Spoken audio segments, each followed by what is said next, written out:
নারীরা সবচেয়ে নির্যাতিত হবে। হাসালেন, আমাদেরকে হাসালেন। আপনারা নিজেরাই নির্যাতন করছেন, আবার আরেকজনের উপর ব্লেম চাপাচ্ছেন। তাহলে তো আমাদেরকে বলতেই হচ্ছে আই হ্যাভ আ প্ল্যান, অন্যের উপর ব্লেম।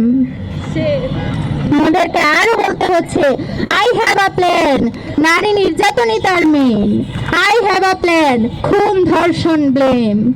আপনারা কি ধরনের প্ল্যান করেছেন নারীদের জন্য তা জাতির সামনে সুস্পষ্ট। আমরাও সুস্পষ্টভাবে বলতে চাই, আপনারা নারীদেরকে যদি নিরাপত্তা দিতে না পারেন, আপনারা এর যাবৎ যত ঘটনা আপনাদের সমর্থকদের দ্বারা ঘটেছে তার বিচার যদি করতে না পারেন, তাহলে নারীরা আপনাদের মোক্ষম জবাব দিবে। যেখানে দেশের অর্ধেক ভোটারই হচ্ছে নারী, সেখানে আপনারা নারীদের প্রতি কোনো ধরনের সম্মান প্রদর্শন করছেন না। এবং আমরা বিগত সময়ে লক্ষ্য করেছি কিভাবে নারীকে পুঁজি করে আপনারা রাজনৈতিক ফায়দা হাসিল করতে চাচ্ছেন। আপনাদের এহেন আচরণ কখনোই আপনাদের রাজনৈতিক ভবিষ্যতের জন্য শুভকর হবে না। পাঞ্জাবের জগতে একটি বিশ্বস্ত নাম, শাবাব এথনিক ওয়্যার। আপনারা যদি এসব ঘটনার সুষ্ঠু তদন্ত করতে না পারেন, আপনারা যদি এসব ঘটনার বিচার জাতির সামনে প্রকাশ করতে না পারেন, তাহলে দেশের জনসংখ্যার যে অর্ধেক নারী ভোটাররা আছে তারা ব্যালট পেপারের মাধ্যমে আপনাদের আচরণের জবাব দিয়ে দিবে।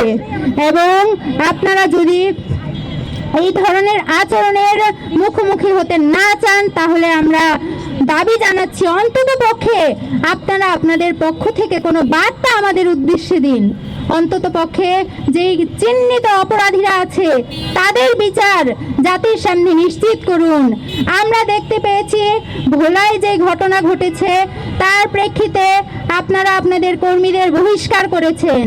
এসব বহিষ্কারের নাটকে আমরা দমতে চাই না, আমরা সুস্পষ্ট বিচার চাই। আমরা আপনাদের পক্ষ থেকে সুস্পষ্ট বার্তা চাই।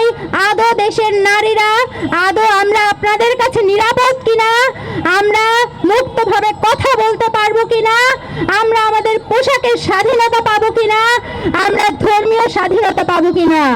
আমরা আরো লক্ষ্য করেছি নারীদের রাজনৈতিক অবস্থান নিয়ে আপনারা আপনাদের কনসার্ন জানাচ্ছেন।